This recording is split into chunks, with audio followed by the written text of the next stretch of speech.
S colours ಕನ್ನಡದಲ್ಲಿ ಪ್ರಸಾರವಾಗ್ತಿರುವಂಥ ನಂದಗೋಕುಲ ಧಾರಾವಾಹಿ ಈಗಂತೂ ಸಿಕ್ಕಾಬಟ್ಟೆ ಒಳ್ಳೆ TRPಯನ್ನು ಪಡಿತಾ ಇದೆ, ಒಳ್ಳೆ ರೆಸ್ಪಾನ್ಸ್ ಕೂಡ ಬರ್ತಾ ಇದೆ. ಎರಡು ಮನೆಗಳ ಒಂದು ಅಂದರೆ ಇಬ್ಬರು ಒಂದೇ ಕುಟುಂಬದವರು ಆದರೂ ಕೂಡ ಒಂದು ತುಂಬ ಗಲಾಟೆಗಳು ನಡೀತಾ ಇರೋವಂಥ ಧಾರಾವಾಹಿ ಎಲ್ಲ ಕುಟುಂಬಕ್ಕೂ ಆ್ಯಕ್ಟ್ ಆಗುವಂಥ ಕಥೆ ಆಗಿದೆ ಇದು. ಇದರಲ್ಲಿ ನಮ್ಮ ಗೋವಿಂದೇಗೌಡರು ಕೂಡ ಆ್ಯಕ್ಟ್ ಮಾಡಿದ್ದಾರೆ ಸುಂದರ ಪಾತ್ರರಾಗಿ.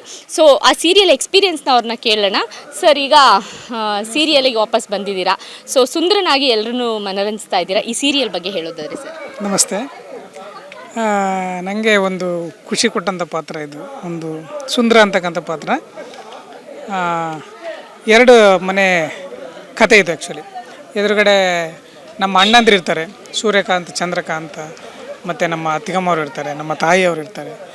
ಸೊ ಅದು ಎದುರುಗಡೆ ಮನೆಯೇ ನಮ್ಮ ನಂದಗೋಕುಲ ಮನೆ. ನಂದಗೋಕುಲ ಬಂತು ನಮ್ಮ ಭಾವ ನಂದ. ನಾನು ಯಾಕೆ ಅಲ್ಲೇ ಇರ್ತೀನಿ ಅಂದರೆ ನಮ್ಮ ಅಕ್ಕನ ಕೊಟ್ಟಿರುತ್ತೆ ಅಲ್ಲಿಗೆ, ನಂದ ನಮ್ಮ ಅಕ್ಕನ ಮದುವೆ ಆಗಿರ್ತಾರೆ. ಸೊ ಹಾಗಾಗಿ ನನಗೆ ಅಟ್ಯಾಚ್ಮೆಂಟು ಜಾಸ್ತಿ ಅಕ್ಕ ಭಾವನ ಜೊತೆನೇ ಜಾಸ್ತಿ ಅಟ್ಯಾಚ್ಮೆಂಟು, ಅಣ್ಣಂದ್ರ ಜೊತೆಗಿಂತ. ಸೊ ಹಾಗಾಗಿ ಆಲ್ಮೋಸ್ಟ್ ನಾನು ಅಕ್ಕದ್ರ ಮನೇಲಿ ಇರ್ತೀನಿ. ಸೊ ಹಾಗಾಗಿ ಅಕ್ಕನ ಮಕ್ಕಳ ಜೊತೆ ನನ್ನ ಅಳಿಯಂದ್ರೇನು 3 ಜನ ಇರ್ತಾರೆ, ಆಮೇಲೆ ಸೊಸೆಯಂದ್ರೆ 2 ಇರ್ತಾರೆ. ಸೊ ಅವ್ರ ಜೊತೆ ಜಾಸ್ತಿ ಅಟ್ಯಾಚ್ಮೆಂಟ್ ಇರುತ್ತೆ. ಸೊ ಆ ಫ್ಯಾಮಿಲಿ ಒಬ್ಬ ಮೆಂಬರ್ ಆಗಿರ್ತೀನಿ ನಾನು. ಸೊ ನಂದು ಆಗು ಹೋಗಳೆಲ್ಲ ಅಲ್ಲೇ ಇರುತ್ತೆ. ಆಮೇಲೆ ಹಾಗಾಗಿ ನನ್ನ ಭಾವನು ಕೂಡ ಒಬ್ಬ ಮಗನ ಥರ ಮಗನ ಸಮಾನವಾಗಿ ನೋಡ್ತಿರ್ತಾನೆ. ಸೊ ಅಂಗಡಿಯಲ್ಲಿ ಕೆಲಸ ನೋಡಿಕೊಂಡು ಮನೆಯಲ್ಲೂ ಕೂಡ ಒಬ್ಬ ಮಗನ ಥರ ಟ್ರೀಟ್ ಮಾಡ್ತಿರ್ತಾನೆ. ಸೊ ಹಾಗಾಗಿ ಆ ಫ್ಯಾಮಿಲಿಯಲ್ಲಿ ನಾನು ಒಬ್ಬನಾಗಿ ಹೋಗೋದ್ರಿಂದ ನನಗೆ ಭಾಳ ಖುಷಿ ಕೊಡ್ತಾಯಿದೆ ಪಾತ್ರ. ಸೊ ಎದುರುಗಡೆ ಮನೆಯವರು ಅಷ್ಟೇ, ರವಿಚೇತನ್ ಸರ್ ಇರ್ಬೋದು, ಆಮೇಲೆ ರಘು ಸರ್ ಇರ್ಬೋದು. ಸೊ ಆಮೇಲೆ ಸುಮಾರು ಜನ ಎಲ್ಲ ಕಲಾವಿದರು ಇದ್ದಾರೆ, ಅವರು ಕೂಡ ಅಷ್ಟೇ ಚೆನ್ನಾಗಿ ಆ್ಯಕ್ಟ್ ಮಾಡ್ತಾಯಿದ್ದಾರೆ, ಅವ್ರದ್ದು ಕೂಡ ಅಷ್ಟೇ ಚೆನ್ನಾಗಿ ಬರ್ತಾಯಿದೆ. ಸೊ ಅದು ಎರಡು ಫ್ಯಾಮಿಲಿ ಕಥೆ ಆಗಿರೋದ್ರಿಂದ ದಿನನಿತ್ಯ ನಾವು ಎಲ್ಲ ಫ್ಯಾಮಿಲಿಗಳಲ್ಲೂ ಒಂದು ಗಲಾಟೆ, ಒಂದು ಅನ್ಯೋನ್ಯತೆ ಇನ್ನೊಂದು ಇರುತ್ತಲ್ಲ. ಸೊ ಅದೆಲ್ಲ ತೋರಿಸೋದ್ರಿಂದ ಎಲ್ಲ ಫ್ಯಾಮಿಲಿಗೂ ಇಷ್ಟ ಆಗ್ತಕ್ಕಂಥ ಒಂದು ಕತೆ. ಸೊ ಹಾಗಾಗಿ ಆಮೇಲೆ ಇಷ್ಟು ದಿನ ನೋಡಿರ್ತಕ್ಕಂಥ ಪಾತ್ರದಲ್ಲಿ ಎಲ್ಲರೂ ನನ್ನ ಪಾತ್ರವನ್ನು ಇಷ್ಟಪಡ್ತಾರೆ. ಸೊ ಹಾಗಾಗಿ ಖುಷಿ ಆಗ್ತೈತೆ. ಸರ್, ಈಗ ಈ ಧಾರಾವಾಹಿನಲ್ಲಿ ದೊಡ್ಡ ದೊಡ್ಡ ಕಲಾವಿದರು ಕೂಡ ಇದ್ದಾರೆ. ಈಗ ನಾವು ಬೇರೆ ಧಾರಾವಾಹಿನಲ್ಲಿ ಸ್ವಲ್ಪ ಕಡಿಮೆ ಜನ ನೋಡ್ತೀವಿ, ಬಟ್ ಇಲ್ಲಿ ಈ ಶೂಟಿಂಗ್ ಸೆಟ್ ಬಂದಾಗ ಎಲ್ಲರೂ ಒಂದೇ ಕಡೆ ಸೇರ್ತಾರೆ. ರವಿಚೇತನ್ ಸರ್ ಇದ್ದಾರೆ, ಅರವಿಂದ್ ಸರ್ ಇದ್ದಾರೆ, ದೊಡ್ಡ ದೊಡ್ಡ ಕಲಾವಿದರಿದ್ದಾರೆ. ಆ ಖುಷಿ ಹೇಗೆ ಅನ್ನಿಸ್ತಾ ಇದೆ? ಹೌದೌದು, ನೀವು ಹೇಳ್ದಂಗೆ ಇಲ್ಲಿ ಕಲಾವಿದ್ರ ಬಳಗನೇ ಇದೆ. ಅರವಿಂದ್ ಸರ್ ಇರ್ಬೋದು, ರವಿಚೇತನ್ ಸರ್ ಇರ್ಬೋದು. ಅವ್ರು ನಾವು ಸಿನಿಮಾದಲ್ಲಿ ಭೇಟಿ ಮಾಡ್ತಾಯಿದ್ವಿ, ಸಿನಿಮಾಗಳಲ್ಲಿ ಮಾಡ್ತಾಯಿದ್ವಿ. ಅರವಿಂದ್ ಸರ್ ಜೊತೆ ಇತ್ತೀಚೆಗೆ ಒಂದು ಸಿನಿಮಾ ಮಾಡಿದೆ. ರವಿಚೇತನ್ ಸರ್ ಜೊತೆ ನಾವು ಒಟ್ಟಿಗೆ ಸಿನಿಮಾ ಮಾಡಿದ್ವಿ. ನನ್ನ ಡೈರೆಕ್ಷನಲ್ಲಿ ಅವರು ಆ್ಯಕ್ಟ್ ಮಾಡಿದ್ದಾರೆ. ಸೊ ಹಾಗೆ ಅಮೃತ ನಾಯ್ಡು ಮೇಡಮ್ ಇರ್ಬೋದು. ಸೊ ಆಮೇಲೆ ರಘು ಅವ್ರು ಇರ್ಬೋದು. ಸೊ ಆಮೇಲೆ ನಮ್ಮ ಅಜ್ಜಿ ಪಾತ್ರ ಮಾಡೋರು ಇರ್ಬೋದು. ಎಲ್ಲರೂ ತುಂಬ ಒಳ್ಳೊಳ್ಳೆ ಕಲಾವಿದರನ್ನ ಹಾಕಿದ್ದಾರೆ, ಒಳ್ಳೊಳ್ಳೆ ಕಾಸ್ಟಿಂಗ್ ಕೂಡ ಮಾಡಿದ್ದಾರೆ. ಶ್ರವಣ್ ಸರ್ ಅದರಲ್ಲಿ ಅವ್ರು ಕಾಂಪ್ರಮೈಸ್ ಆಗಿಲ್ಲ, ಅಂದರೆ ಈ ಥರದ ಕ್ಯಾರೆಕ್ಟ್ರಿಗೆ ಸೊ ಹಂಗೇ ಬರಬೇಕು ಅಂತ ಒಂದು ಏನು ಅವ್ರು ಇಮ್ಯಾಜಿನೇಷನ್ ಇಟ್ಕೊಂಡು ಮಾಡಿದರು. ಸೊ ಅದೇ ಥರ ಕ್ಯಾರೆಕ್ಟರ್ ಹಾಕಿದ್ದಾರೆ. ಅದ್ರ ಜೊತೆಗೆ ನಂದು ಇರೋದ್ರಿಂದ ಸೊ ಅಲ್ಲಿ ಈಗ ನೋಡಿದವರೆಲ್ಲ ಸುಮಾರು ಜನ ಹೇಳ್ತಾರೆ, ನಿಮ್ಮ ಭಾವನ ಕ್ಯಾರೆಕ್ಟರ್ ಹಂಗಿದೆ, ನಿಮ್ಮ ಅಕ್ಕನ ಕ್ಯಾರೆಕ್ಟರ್ ಹಂಗಿದೆ. ಸೊ ಅದ್ರ ಜೊತೆಗೆ ನೀವು ಕೂಡ ಆ್ಯಪ್ಟ್ ಆಗಿದ್ದೀರಿ. ಅಂದರೆ ಒಂದು ಫ್ಯಾಮಿಲಿ ಅಂದಾಗ ನೋಡಿ ಅದು ಅನಿಸ್ಬೇಕು, ಇವ್ರ ಭಾವ, ಇವರು ಅಕ್ಕ, ಇವ್ರ ತಮ್ಮ, ಇವ್ರ ಸೊಸೆ, ಇವ್ರ ಅಳಿಯಂದ್ರು, ಇವ್ರ ಅಣ್ಣಂದ್ರು ಅಂತ ಅನಿಸ್ಬೇಕು. ಸೊ ಇಡೀ ಫ್ಯಾಮಿಲಿಯನ್ನು ಕಲಾವಿದರನ್ನೆಲ್ಲ ನೋಡಿದಾಗ ಸೊ ಆ ಥರ ಒಂದು ಫೀಲ್ ಆಗುತ್ತೆ. ಸೊ ಭಾವನ ಜೊತೆ ನೋಡಿದಾಗ ಇವನು ಅಳಿಯಮಯ್ಯ ಅಂತ ಫೀಲ್ ಆಗುತ್ತೆ, ಅಣ್ಣಂದ್ರ ಜೊತೆ ನೋಡಿದಾಗ ಇವನು ತಮ್ಮ ಅಂತ ಫೀಲ್ ಆಗುತ್ತೆ. ಸೊ ಅತ್ತಿಗೆಂದ್ರ ಜೊತೆ ನೋಡಿದಾಗ ಇವನು ಬಳಿಯ ಅಂತ. ಸೊ ಹಾಗಾಗಿ ಎಲ್ಲ ಒಳ್ಳೆ ಕಲಾವಿದರನ್ನ ಇಟ್ಕೊಂಡೇ ಶ್ರವಣ್ ಸರ್ ಡೈರೆಕ್ಟ್ರು ಒಳ್ಳೆ ಕಾಸ್ಟಿಂಗ್ ಮಾಡಿದ್ದಾರೆ. ಸೊ ಅದ್ರ ಜೊತೆ ನಾನು ಆಯ್ಕೆ ಮಾಡಿರೋದು ಭಾಳ ಖುಷಿ ಆಗ್ತದೆ. ಹಾಗಾಗಿ ಡೈರೆಕ್ಟ್ರಿಗೆ ಮತ್ತು ಕಲರ್ಸ್ ಕನ್ನಡಕ್ಕೆ ನಾವು ಋಣಿಯಾಗಿರ್ತೀವಿ. ಸರ್, ಈಗ ನೀವು ಒಂದು 3 ಸಿನಿಮಾಗಳನ್ನ ಡೈರೆಕ್ಟ್ ಮಾಡಿದ್ದಂಥವ್ರು. ಸೊ ಮತ್ತೆ ಡೈರೆಕ್ಷನ್ ಬಿಟ್ಟು ಅಷ್ಟೇ 3 ಸಿನಿಮಾಕ್ಕೆ ಯಾಕೆ ಸರ್ ಸೀಮಿತ ಆಗಿದ್ದು? ಸೀಮಿತ ಅಂತೇನಿಲ್ಲ ಮೇಡಮ್, ಇವಾಗ ನಟನೆಯಲ್ಲಿ ಬ್ಯುಸಿ ಇರೋದ್ರಿಂದ ನಟನೆ ಮಾಡ್ಕೊಂಡು ಹೋಗ್ತಾ ಇದ್ದೀವಿ. ಮುಂದೆ ಆ ಥರದ್ದು ಒಳ್ಳೆ ಆಪರ್ಚುನಿಟೀಸ್ ಬಂದರೆ ಖಂಡಿತ ಮಾಡುವಂಥ ಉದ್ದೇಶ ಇದೆ. ಬಿಟ್ಟಿರೋದಂತೇನಿಲ್ಲ. ಸೊ ಈಗ ನಟನೆಯಲ್ಲಿ ಸೊ ಈಗ ಸೀರಿಯಲ್ ನಡೀತಿದೆ, 1-2-3 ಸಿನಿಮಾಗಳು ನಡೀತಿದೆ. ಸೊ ಈಗ ಬ್ಯುಸಿ ಇರೋದ್ರಿಂದ ಸೊ ಅದರಲ್ಲಿ ಜಾಸ್ತಿ ತೊಡಗಿಸ್ಕೊಂಡಿದ್ದೀನಿ.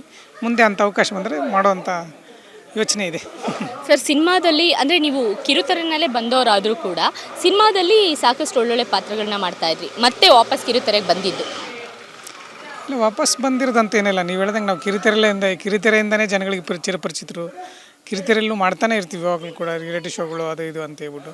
ಸೊ ಅದ್ರ ಜೊತೆಗೆ ಇದು ಒಂದು ಮಾಡ್ತಾಯಿದ್ದೀನಿ, ಸಿನಿಮಾಗಳು ನಡೀತಾ ಇದೆ, ಅದ್ರ ಜೊತೆಗೆ ಇದು ಒಂದು ಮಾಡ್ತಾಯಿದ್ದೀನಿ. ಇದು ನಮಗೆ ಕಿರುತೆರೆ ಹಿರಿತೆರೆ ಅಂತಲ್ಲ, ಕಲಾವಿದರಿಗೆ ಗೊತ್ತಲ್ಲ ಯಾವುದು ಎಲ್ಲಿ ಕೊಟ್ಟರು ಅದನ್ನೇ ಮಾಡಬೇಕು ನಾವು. ಸೊ ಹಾಗಾಗಿ ಮಾಡ್ತಾಯಿದ್ದೀನಿ. ಸೊ ನಮ್ಮನಿಗೆ ಸುಮಾರು ಜನ ಏನು ಮಾಡ್ತಾರೆ ಗೊತ್ತಾ, ಇವಾಗ ಹೋದ ಕಡೆ ಎಲ್ಲ ನಮ್ಮನ್ನು ಕಿರುತೆರೆಯಿಂದನೇ ತುಂಬ ಪ್ರೀತಿಯಿಂದ ನೋಡಿದವರು, ಪ್ರೀತಿ ಮಾಡಿದವರು, ನಮ್ಮನ್ನು ಬೆಳೆಸ್ತವ್ರು. ಹೋದ ಕಡೆ ಎಲ್ಲೆಲ್ಲ ಕೇಳ್ತಾರೆ, ಏನು ಸರ್ ನೀವು ಬರ್ತಿಲ್ಲ, ಟಿ ವಿನಲ್ಲಿ ಬರ್ತಿಲ್ಲ, ನಾವು ಅದನ್ನು ನೋಡ್ತೀವಿ, ಇದು ನೋಡ್ತೀವಿ. ಅಂದರೆ ನಾವು ಹಿಂದೆ ಮಾಡಿರೋದೆಲ್ಲ ನಿನ್ನೆ ಮೊನ್ನೆ ನೋಡಿರೋ ಥರ ಹೇಳ್ತಾರೆ ಅವರು. ಸೊ ಅದನ್ನೆಲ್ಲ ನೆನ್ಪಿಟ್ಕೊಂಡು ಇವಾಗಲೂ ಮಾಡಿ ಅಂತ ಪ್ರೀತಿ ತೋರಿಸ್ತಾರಲ್ಲ. ಸೊ ಇದೊಂದು ಆಪರ್ಚುನಿಟೀಸ್ ಬಂದಾಗ ನನಗೂ ಅನಿಸ್ತು. ಅಂದರೆ ಕಿರುತೆರೆಯಲ್ಲಿದ್ದಾಗ, ಟಿ ವಿಯಲ್ಲಿದ್ದಾಗ, ರೆಗ್ಯುಲರಾಗಿ ಬರ್ತಾ ಇದ್ದಾಗ ಅವ್ರಿಗೊಂದು ಖುಷಿ ಆಗುತ್ತೆ, ನಾವು ರೆಗ್ಯುಲರಾಗಿ ಇರ್ತೀವಿ ಅನ್ನೋದೊಂದು ಆಸೆ. ಸೊ ಹಾಗಾಗಿ ಮಾಡ್ತಾಯಿದ್ವಿ. ಸರ್, ಇವಾಗ ರಾಕೇಶ್ ಪೂಜಾರಿ ಅವ್ರ ಬಗ್ಗೆ ಕೇಳಲೇಬೇಕು. ಈಗ ಅವರ ನಿಧನ ಆದಮೇಲೆ ಅಲ್ಲಿ ಹೋದ್ರಿ ಬಂದ್ರಿ, ಎಲ್ಲರೂ ಹೇಳ್ತಿದ್ರು ಫ್ರೆಂಡ್ಸ್ ಎಲ್ಲ ಸೇರಿಕೊಂಡು ಅವ್ರ ತಂಗಿಗೆ ಮದುವೆ ಮಾಡಬೇಕು ಮತ್ತು ಅವ್ರ ಅಮ್ಮಂಗೆ ಸಹಾಯ ಮಾಡಬೇಕು ಅಂತ. ಈಗ ಏನಾಗ್ತಿದೆ ಅವ್ರ ಫ್ಯಾಮಿಲಿ ಜೊತೆಗಿನ ನಿಮ್ಮ ಬಾಂಧವ್ಯ? ರಾಕೇಶು ಅನ್ನೋದೊಂಥರ ಏನು ಅಂದರೆ ನಮಗೊಂದು ಅಮೂಲ್ಯವಾದ ವಸ್ತು, ಅದು ಕಳ್ಕೊಂಬಿಟ್ಟಿದ್ದೀವಿ, ವಾಪಸ್ ಬರಲ್ಲ ಅನ್ನೋದು ಎಲ್ರಿಗೂ ಗೊತ್ತಿರೋದಂಗೆ. ಆ ನೋವನ್ನು ನಾವು ಎಷ್ಟು ಅನುಭವಿಸ್ತೀವಿ, ಅವ್ರ ಫ್ಯಾಮಿಲಿಗಂತೂ ಅದನ್ನು ನೀಗ್ಸೋಕ್ಕಾಗದೇ ಇರ್ತಕ್ಕಂಥದ್ದು. ಅದನ್ನು ನಾವು ಎಷ್ಟೇ ಸಮಾಧಾನ ಮಾಡಿದ್ರು, ಎಷ್ಟೇ ಇದು ಮಾಡಿದ್ರು ಆ ಕೊರಗು ಕಂಟಿನ್ಯೂ ಆಗಿರುತ್ತೆ. ಯಾಕಂದರೆ ಪುತ್ರ ಶೋಕಂ ನಿರಂತರಂ ಅಂತಾರಲ್ಲ, ಹಂಗೆ ತಾಯಿಗೆ ಅವ್ರ ತಂಗಿಗೆ ಎಷ್ಟೇ ಸಮಾಧಾನ ಮಾಡಿದ್ರು ಮಾಡೋಕ್ಕಾಗಲ್ಲ. ಸೊ ಅವು ಸ್ನೇಹಿತರೆಲ್ಲ ಸೇರಿಕೊಂಡು ಏನು ಮಾಡಬೇಕು ಅದೆಲ್ಲ ಮಾಡ್ತಾಯಿದ್ದಾರೆ. ಸೊ ಅವ್ರ ತಂಗಿಗೆ ಅವರು ಒಟ್ಟು ಅವ್ರ ಸ್ನೇಹ ಬಳಗ, ಮಂಗಳೂರು ಬಳಗ ಇರ್ತಲ್ಲ ಹುಡುಗರು, ನಮ್ಮ ಅನೀಶ್ ಇರ್ಬೋದು, ಆಮೇಲೆ ನಮ್ಮ ಪ್ರವೀಣ್ ಜೈನ್ ಇರ್ಬೋದು, ವಿಶ್ವ ಇರ್ಬೋದು, ಅವ್ರ ಜೊತೆಗೆ ಒಟ್ಟಾಗಿದ್ದವ್ರು ಏನಿದ್ರಲ್ಲ ಅವ್ರ ಮನೆ ಮಕ್ಕಳ ಥರನೇ ಇದ್ದಾರೆ. ಸೊ ಅಲ್ಲಿ ಏನೇನೋ ಕಾರ್ಯಕ್ರಮಗಳು ಮಾಡೋದು, ಇನ್ನೊಂದು ಮಾಡೋದು ಮಾಡ್ತಾಯಿದ್ದಾರೆ. ಸೊ ಅವ್ರ ಫ್ಯಾಮಿಲಿಗೆ ಎಷ್ಟೆಲ್ಲ ಸಪೋರ್ಟಿವ್ ಆಗಿ ನಿಲ್ಲಬೇಕು. ರಾಕೇಶ್ ಇದ್ದಾಗ ಎಷ್ಟು ಸಪೋರ್ಟಿವ್ ಇತ್ತು, ಧೈರ್ಯ ಇತ್ತು ಅವ್ರ ಫ್ಯಾಮಿಲಿಗೆ, ಅಷ್ಟೇ ಧೈರ್ಯ, ಅಷ್ಟೇ ಸಪೋರ್ಟಿವ್ ಆಗಿ ನಿಲ್ಲೋದಕ್ಕೆ ಈ ಇಡೀ ಸ್ನೇಹ ಬಳಗ ನಿರಂತರವಾಗಿ ಕೆಲಸ ಮಾಡ್ತಾಯಿದೆ. ಸೊ ಅದು ನಿರಂತರವಾಗಿ ನಡೀತಾನೆ ಇರುತ್ತೆ ಮೇಡಮ್. ಅಂದರೆ ಈಗ ಮನೆ ನಿಭಾಯಿಸ್ತಿರೋ ಅಂಥದ್ದು ಹೇಗೆ ನಿಭಾಯಿಸ್ತಾರೆ? ಅದು ನಿಭಾಯಿಸ್ತಿರೋದಂದ್ರೆ ಇವಾಗ ನಡ್ಕೊಂಡು ಹೋಗ್ತಾ ಇದೆ.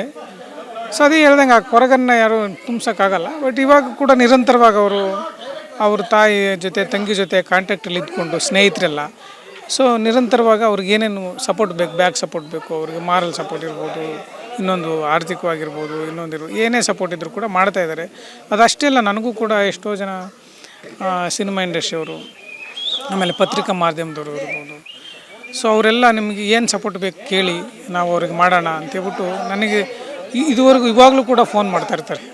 ಕೆಲವು ರಿಪೋರ್ಟರ್ಸ್ ಎಲ್ಲ ಮಾಡಿದರು, ಆಮೇಲೆ ಕೆಲವು ಕಲಾವಿದರೆಲ್ಲ, ದೊಡ್ಡ ಕಲಾವಿದರೆಲ್ಲ ಮಾಡಿದರು. ಸೊ ಆಮೇಲೆ ನಮ್ಮ ಶರಣು ಹುಲ್ಲೂರು ಅಂತ ಅವರು ಪತ್ರಕರ್ತರು, ಅವರು ಹಿರಿಯ ಪತ್ರಕರ್ತರು, ಅವರು ಕೂಡ ನನಗೆ ಇಂಡಸ್ಟ್ರಿ ಕಡೆಯಿಂದ ಏನು ಸಪೋರ್ಟ್ ಬೇಕು ಅವರಿಗೆ ಮಾಡೋಣ ಅಂತೆಲ್ಲ ಫೋನ್ ಮಾಡಿ ಮಾತಾಡ್ತಾ ಇರ್ತಾರೆ. ಸೊ ಅವ್ರಿಗೆ ಏನು ಸಪೋರ್ಟ್ ಬೇಕು ಮಾಡೋಣ ಅಂತ, ಆ ಥರದ್ದೆಲ್ಲ ಸಪೋರ್ಟಿವ್ ಇದೆ ಅವ್ರಿಗೆ. ಸೊ ಮಾಡ್ತಾಯಿದ್ದಾರೆ. ಸೊ ಜೊತೆಗೆ ಸ್ನೇಹಿತರು ಕೂಡ ಜೊತೆಗಿದ್ದಾರೆ. ಆಮೇಲೆ ಅವ್ರಿಗೆ ಪರಿಚಯ ಇಲ್ದವರೆಲ್ಲ ಎಷ್ಟೋ ಜನ ನನಗೆ ಫೋನ್ ಮಾಡ್ಬಿಟ್ಟು ಅವ್ರಿಗೆ ಏನು ಸಪೋರ್ಟ್ ಬೇಕು ಹೇಳಿ ಮಾಡೋಣ ಆ ಥರದ್ದೆಲ್ಲ ಹೇಳ್ತಾರೆ. ಸೊ ಗೊತ್ತಿಲ್ಲ ನಮ್ಮ ಕೈಲಿ ಏನಾಗುತ್ತೆ, ನಾವು ಮಾಡೋದು ಏನಿದೆ ಎಲ್ಲ ದೇವ್ರು ಮಾಡಬೇಕಷ್ಟೇ. ಸರ್, ಈಗ ರೀಸೆಂಟಾಗಿ ಒಂದು ವಿಡಿಯೋ, ನಯನ ಅವ್ರದ್ದು ಒಂದು ವಿಡಿಯೋ ವೈರಲ್ ಆಯಿತು, ಟ್ಯಾಟೂ ಹಾಕಿಸ್ಕೊಂಡಿದ್ದು. ಅದಕ್ಕೆ ಬಂದಂಥ ಕಮೆಂಟು ಒಂದು ಟ್ರೋಲ್ ಕೂಡ ಆಗಿತ್ತು. ನೋಡಿ, ರಾಕೇಶ್ ಪೂಜಾರಿ ಸತ್ತಾದ ಅವ್ರ ಬಗ್ಗೆ ಒಂದಷ್ಟು ಸುಮ್ಮನೆ ಹಾಕ್ಕೊಂಡ್ರು, ಅಂದರೆ ಸ್ಟೇಟಸ್ಗಳನ್ನ ಹಾಕ್ಕೊಂಡ್ರು, ನೋವಿದೆ ಅದು ಇದು ಅಂತ. ಈಗ ನೋಡಿದ್ರೆ ಟ್ಯಾಟೂ ಹಾಕಿಸ್ಕೊತಿದ್ದಾರೆ ಅಂತ ಹೇಳಿದ್ರು. ಸೊ ಕಲಾವಿದರು ಅವ್ರ ಲೈಫ್ನ, ಅಂದರೆ ಅದೊಂದು ಸಾವಿನ ನೋವು ಇದ್ದೇ ಇರುತ್ತೆ ನಿಜ, ಬಟ್ ಅದನ್ನು ಮೀರಿ ಕಲಾವಿದರು ಲೈಫ್ನ ಲೀಡ್ ಮಾಡಬಾರ್ದಾ ಅಂತ. ಟ್ರೋಲ್ ಮಾಡೋರಿಗೆ ನಾವು ಏನೂ ಹೇಳೋಕ್ಕಾಗಲ್ಲ. ಯಾಕಂದರೆ ಟ್ರೋಲ್ ಮಾಡೋರಿಗಂತಲೇ ಅದು ಒಂದು ಸ್ಪೇಸ್ ಕ್ರಿಯೇಟ್ ಮಾಡಿಬಿಟ್ಟಿದ್ದಾರೆ, ಟ್ರೋಲ್ ಮಾಡ್ತಾರೆ ಅಂತ ಹೇಳ್ಬಿಟ್ಟು. ಈಗ ನಮ್ಮನ್ನು ಬಿಡಿ, ಅಂಥ ಬಸವಣ್ಣ ದೇವ್ರನ್ನೇ ಬಿಡಲಿಲ್ಲ, ಆಡ್ಕೊಳ್ಳೋದು ಬಿಡ್ತಾರೆ, ದೇವ್ರನ್ನೇ ಬಿಡ. ನಮ್ಮಂಥ ಸಾಮಾನ್ಯರನ್ನ ಬಿಡ್ತಾರೆ, ಕಲಾವಿದರನ್ನ ಬಿಡ್ತಾರೆ. ಸದಾ ಕಲಾವಿದರು ಯಾವಾಗಲೂ ಒಂದು ಸಮಾಜದಲ್ಲಿ ಜನಗಳ ಮುಂದೆ ಇರ್ತಕ್ಕಂಥವ್ರು, ಜನಗಳ ಮಧ್ಯೆನೇ ಇರ್ತಕ್ಕಂಥವ್ರು. ಅವರು ಬೈಯೋರು ಇರ್ತಾರೆ, ಹೊಗಳೋರು ಇರ್ತಾರೆ. ಅವ್ರ ಮಧ್ಯೆ ನಾವು ಸಾಗಿಸ್ಕೊಂಡು ಹೋಗ್ಬೇಕು. ಈಗ ಒಂದು ಮನೆ ಅಂದಮೇಲೆ ಒಬ್ಬ ತಂದೆಗೇ ಕೆಲವು ಮಕ್ಕಳು ಇಷ್ಟ ಆದರೆ ಕೆಲವು ಮಕ್ಕಳು ಇಷ್ಟ ಆಗೋಲ್ಲ, ಕೆಲವು ಮಕ್ಕಳಿಗೆ ತಂದೆ ಇಷ್ಟ ಆದರೆ ಕೆಲವು ಮಕ್ಕಳಿಗೆ ಇಷ್ಟ ಆಗ್ತಾರೆ. ಹಂಗೊಂದು ಫ್ಯಾಮಿಲಿಯಲ್ಲೇ ಸೊ ಒಂದು ಒಳ್ಳೆ ಅಭಿಪ್ರಾಯಗಳು, ಕೆಟ್ಟ ಅಭಿಪ್ರಾಯಗಳು ಇರುತ್ತೆ ಅಂದಮೇಲೆ ಇನ್ನು ಸಮಾಜದಲ್ಲಿರ್ತಕ್ಕಂಥವ್ರು, ಈಗ ನನ್ನ ಇಷ್ಟಪಡೋರು ಕೆಲವರಿದ್ರೆ, ಇಷ್ಟಪಡಿದವ್ರು ಅಷ್ಟೇ ಜನ ಇರ್ತಾರೆ. ಸೊ ನಮ್ಮನ್ನೆಲ್ಲರೂ ಇಷ್ಟಪಡಬೇಕು ಅಂತ ನಾವು ಬಯಸೋದು ತಪ್ಪಾಗುತ್ತೆ. ಸೊ ಅವ್ರಿಗೆ ಕಮೆಂಟ್ ಮಾಡೋರಿಗೆ ನಾವು ಕಮೆಂಟ್ ಮಾಡಬೇಡಿ ಅಂತಲೇ ಹೇಳೋದು ತಪ್ಪಾಗುತ್ತೆ. ಅವರ ಅಭಿಪ್ರಾಯ, ಅದು ಅವ್ರ ವೈಯಕ್ತಿಕ ವಿಚಾರ ಹೇಳ್ತಾರೆ. ಸೊ ಅವ್ರಿಗೆ ನಾವು ಏನು ಹೇಳೋಕ್ಕಾಗಲ್ಲ, ದೇವ್ರಿಗೆ ಬಿಟ್ಟಿಲ್ಲ ನಮಗೆ ಬಿಡ್ತಾರೆ. ಈಗ ನಿಮ್ಮ ನೇತೃತ್ವದಲ್ಲಿ ನೆಕ್ಸ್ಟ್ ಯಾವುದಾದ್ರು ನಿರ್ದೇಶನದ ಸಿನಿಮಾ ನಿರೀಕ್ಷೆ ಮಾಡ್ಬೋದಾ? ಈಗ ಸದ್ಯಕ್ಕಿಲ್ಲ ಮೇಡಮ್, ಸದ್ಯಕ್ಕೆ ಏನು ಯೋಚನೆ ಇಲ್ಲ. ಮುಂದೆ ಅಂಥ ಸಂದರ್ಭ ಬಂದರೆ ಖಂಡಿತ ನಾನೇ ಹೇಳ್ತೀನಿ. ಸೊ ನಿಮ್ಮ ಎಲ್ಲರ ಆಶೀರ್ವಾದದಿಂದ ಅಂಥ ಅವಕಾಶ ಬರಲಿ ಅಂತ ಕೇಳ್ಕೊಡ್ತೀನಿ. Thank you so much sir. ಇದಿಷ್ಟು ಗೋವಿಂದೇಗೌಡ ಅವರ ಮಾತಾಗಿತ್ತು. ಕ್ಯಾಮ್ರಾ ಪರ್ಸನ್ ಹೆಪ್ಪೇಗೌಡ ಜೊತೆ ಸರೋಜಾ, ಈ ಸಂಜೆ ನ್ಯೂಸ್, ಬೆಂಗಳೂರು.